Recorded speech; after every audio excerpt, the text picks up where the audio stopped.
Bon dia, la Tània us ha parlat sobre el treball de recerca, l'Hèctor us ha parlat sobre orientació i jo us parlaré sobre el pla tutorial que fem a batxillerat. Nosaltres volem que els nostres alumnes tinguin una formació integral. Per tant, ens basem en el nostre pla d'acció tutorial en dos blocs, en el bloc emocional i en el bloc acadèmic.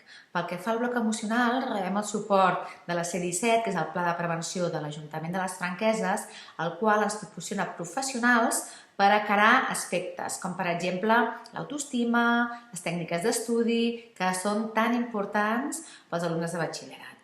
Pel que fa a la vessant acadèmica, fem un viatge a Berlín a primer de batxillerat i treballem conceptes d'història i, a més, també ens serveix per fer cohesió de grup.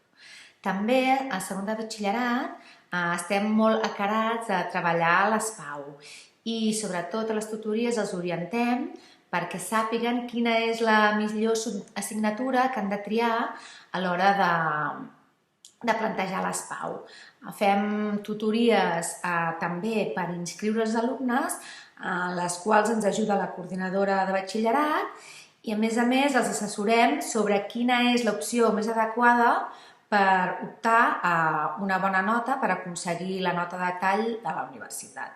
També fem un simulacre a mitjans de març perquè així vegin com és el funcionament de les proves PAU.